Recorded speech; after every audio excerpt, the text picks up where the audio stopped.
బుట్టా రేణుక ఒకప్పుడు ఎంపీ తర్వాతన వైఎస్ఆర్ కాంగ్రెస్ పార్టీలో మళ్ళీ ఎమ్మెల్యేగా కూడా కంటెస్ట్ చేసి మొన్న ఓడిపోయింది. కానీ ఆమెకు ఒక పెద్ద స్కూల్ ఉంది, బోలెడంత డబ్బులు ఉన్నాయి. తన అప్పులు మాత్రం ఎగ్గొట్టి చివరికి ఆ అప్పులు దివాళా తీసినట్టుగా చెప్పుకుని ఆ డబ్బుల్ని తన ఆస్తులు వేలం వేసుకోవడానికి రెడీ అయ్యింది. ఇప్పుడు ఎల్ఐసి హౌసింగ్ ఫైనాన్స్ ఆ ఆస్తుల్ని వేలం వేసి డబ్బులు వసూలు చేసేటటువంటి వ్యవహారమే సంచలనాత్మకమైనటువంటి అంశం. తనకేమన్నా ఆస్తి తక్కువ ఉందా, పోనీ ఇప్పుడు ఏమన్నా రోడ్డు మీద బస్సుల్లో, ఎర్ర బస్సుల్లో, సిటీ బస్సుల్లో ఏమన్నా నడుస్తుంది అంటే లేదు. బట్ ఆమె డబ్బులు మాత్రం కట్టదు.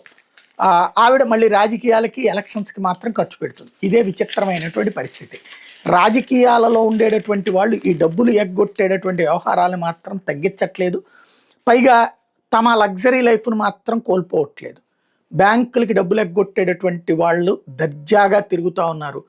అదే సందర్భంలో వాళ్ళ దగ్గర నుంచి 100 రూపాయలు రావాల్సిన చోట 30-40 రూపాయలు తీసుకుని సరిపెట్టుకుంటున్నటువంటి పరిస్థితి సంస్థలకు ఉన్నాయి. దీనికి కారణం ఏంటి అంటే రాజకీయం అన్నటువంటిది ఇంకా డామినేట్ చేస్తుండే, ప్రజలు నైతికంగా అట్లాంటి వాళ్ళని తిరస్కరించకుండా ఉండటమే. బ్యాంకులకి డబ్బులు ఎగ్గొట్టినటువంటి వాళ్ళకి మనం ఓట్లేసి గెలిపిస్తున్నాము అంటే మనం వాళ్ళని సమర్థిస్తున్నప్పుడు, వాళ్ళని పట్టించుకున్నప్పుడు, వాళ్ళ డబ్బు ఎగవేతను పట్టించుకున్నప్పుడు వాళ్ళు మాత్రం ఎందుకు సిగ్గుపడతారు? అలాగే సదరు సంస్థలు మాత్రం ఎందుకు పోరాడతాయి?